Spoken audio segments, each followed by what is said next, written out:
A little while ago, I recorded a video in which I discussed Anglophilia, the temptation to be an Anglophiliac if one is an American who presumes himself to be or aspires to be intellectual or literary. The allure of Anglophilia really makes itself known to you in some way, shape, or form, in many ways, shapes and forms. And in that prior video, I discussed why I think ultimately one has to, on balance, be skeptical of Anglophilia, particularly considering the state of Anglia, that is to say England, today, which is, I think, objectively speaking, worse than the state of America today, politically, as far as, the advancement of the surveillance state and the erosion of freedom of speech, and just the general state of things there, tyranny-wise. Now, again, the whole notion of common law, the tradition of common law, and everything that comes forth from it, as I asserted in that prior video, is, I think, part of the English tradition and the English literary tradition.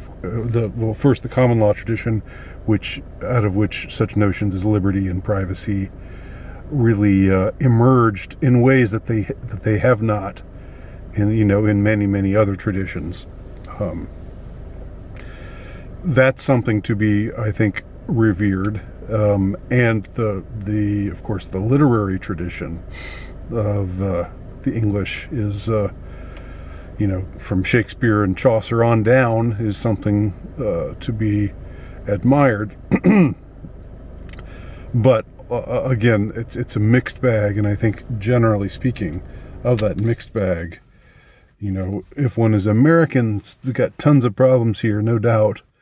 But as far as liberty, as far as the advancements of the surveillance state, I think, even though this we're being surveilled quite a bit in America, no doubt about it, beyond constitutional bounds, I think there is more of a fighting spirit against the advancement of tyranny in these ways in America than in England today, where you can get, fined or sent to prison for saying something racist or allegedly racist in a tweet.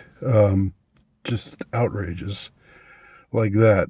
They don't exist here in America, and there's not really much of a movement towards making those kinds of laws, or making such tyrannies into law here. There is still, of course, the problem that if you step out of line or say something that the established and powerful authorities don't want you to say, that then you can become a pariah. You can get your livelihood threatened and all of that. That's all a real problem here. But as far as the legal aspects of it goes, it's much better in the United States today.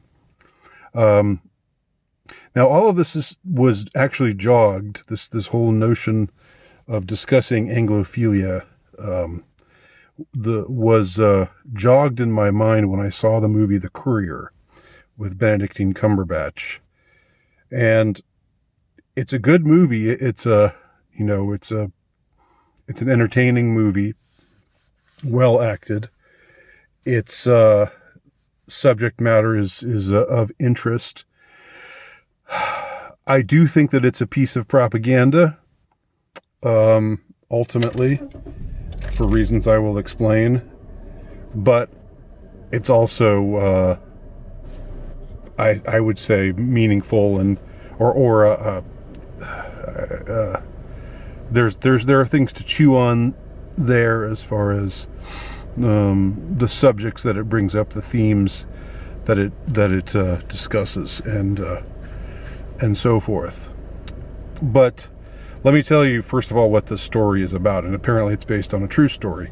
Now, I don't remember the names of the actual people involved, and of course it's based on a true story, which means it's probably a lot. There's probably a lot in it that's not true to history, as is the case in most based on a true story movies.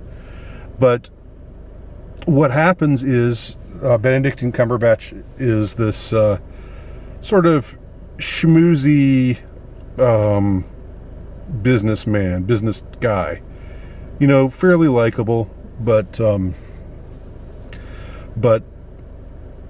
not someone who you would think would be involved in cloak and dagger in any way. Just seems sort of just fairly harmless kind of person with the gift of gab, and again a proclivity to schmooze, which I guess one has to do in the business world.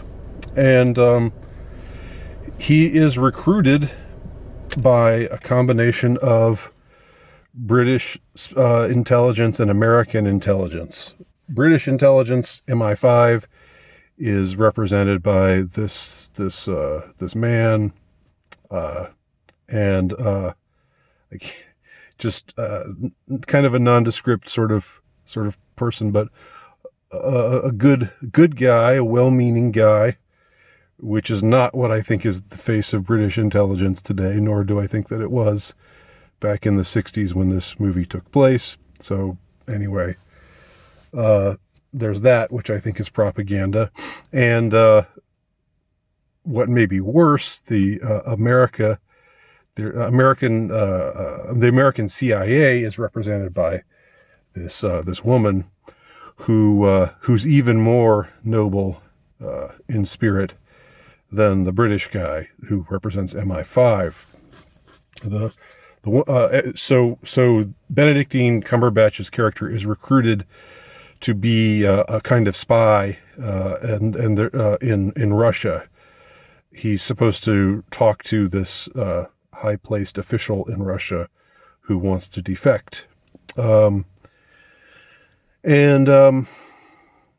he agrees to do it, without really knowing what he's getting into. And the story again is very engaging, and it's interesting, and it's a good movie. But here's what stuck with me. Here's what stuck in my craw a little bit about it. I'm very intrigued by the fact that movies that show Russia in a negative light, movies that seem always to be in abundance, movies which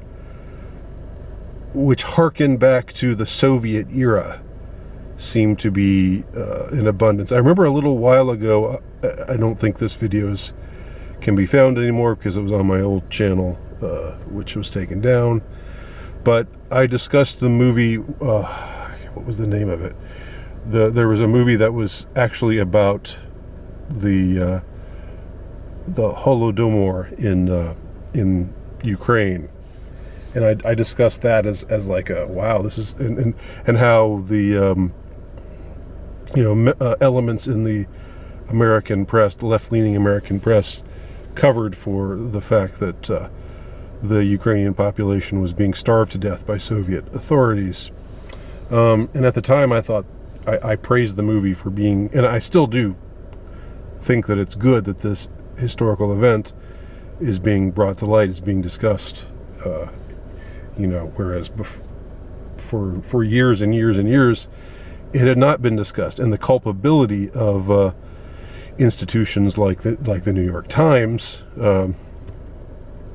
which Walter Durrani, that's the name of the reporter who was just running interference for the Soviets, knew exactly what they were doing, but was not, but just perpetrated the lie that the Soviets wanted him to perpetrate. and that the Times stood by this guy, and he won a Pulitzer, but he was helping to perpetrate this atrocity against humanity. So I thought that movie was good at the time, and yet it's still it couldn't help. I couldn't help but think to myself, here's yet another movie showing Russia in a negative light. You know, it's the two countries that we often see shown in a negative light, you know, in spite of political correctness or whatever, are Russia and Japan. I could talk about Japan in a different video. That's a subject for another, that's a different kind of subject. But with Japan, it's even stranger, because you would think that, you know, in our age of compulsive political correctness and wokeness, that any country that was non-white would be portrayed in a way that was generally positive. But the Japanese are, you think, there have been several movies made over the last 10 or 15 years in which the Japanese are not shown in a likable mode at all. And Unbreakable, is that the name of it? No, that's the name of I can't think of is it Unbroken? There was the movie that was directed by Angelina Jolie about the American GI who was in a Japanese internment camp and was tortured and so forth. So anyway, all of this is just to say, this new movie, The Courier, I think ultimately devolves into propaganda, because what does it show? It shows the British and the Americans are the good guys, and Russia are the bad guys. Now, the Soviet Union was not a. I don't wish to run any interference whatsoever for the Soviet Union. Particularly the Stalin era, but even after the Stalin era, there's a lot of all propaganda aside, there are a lot of crimes there to be answered for. But there's something about the timing of this movie, again, in this age where it seems so many elements in the power structure want to drum up a new Cold War with Russia. It just strikes me that a movie like this probably got green lit for the same reasons that the Ukrainian movie, the movie about the Ukrainian Holodomor, probably got green lit, because it reinforced Russia bad.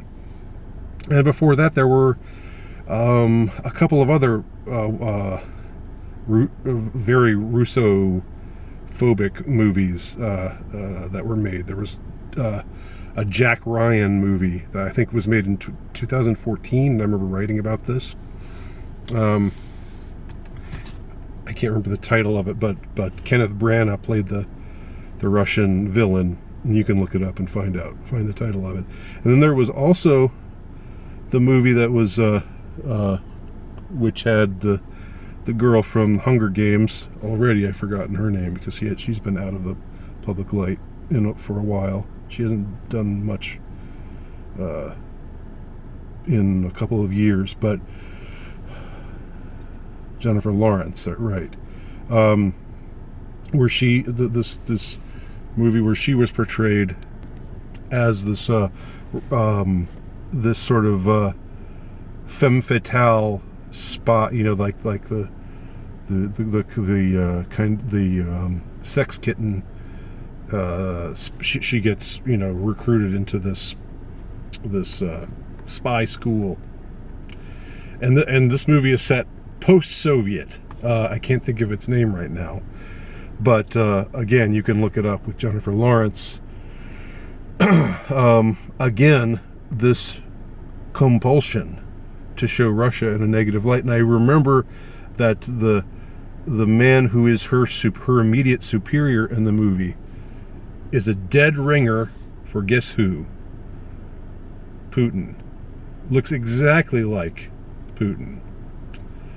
So it's hard, again, I'll just conclude by saying, it's hard not to see the Courier as just another, whatever merits it might have, whatever, and it's kind of formulaic, but it's generally engaging. It's definitely well acted.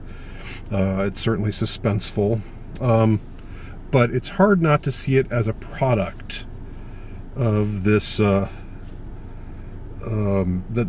see that it was probably greenlit for the purposes of stoking Russophobia, like so many other movies lately. So again, you can see it and enjoy it for what it is, and enjoy the good things about it, and separate these propagandistic aspects of it out. And I think for a lot of people, who are conservative or who are on the right, there's almost like this kind of sly way that they appeal to them by saying, oh, well, this is the Soviet Union, this is communism. But really what they're wanting to frame is just Russia bad. So you see this movie set in the Soviet era, the Khrushchev era, which, of course, it was an oppressive society, which had no respect for human rights. That's all true. But what is the purpose of us seeing this now?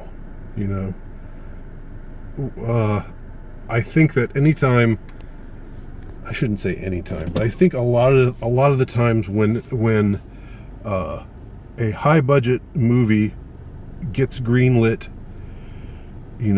there are forces behind this, this particular movie with this particular theme or this particular setting, or with this particular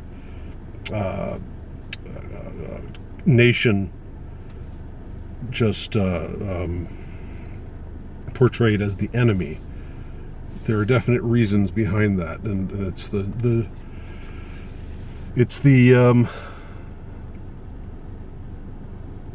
what do we call it? It's the combination neocon neoliberal alliance. This power alliance that is pushing this kind of movie with this kind of theme out there.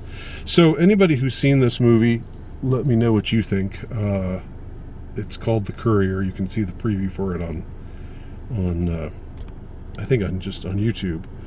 But just some thoughts that I wanted to share, which I had initially wanted to talk about in my video from before, where I discussed the temptation to be Anglophiliac. This seems like the kind of movie that's really pushing Anglophilia. To a lesser extent, it's pushing, raw, American intelligence, because the representative of the CIA is a very noble, good person. This lady, who's pushing to advocate for this guy in ways that even the British guy is a little demurring from doing. So anything that shows the CIA is good, no thanks.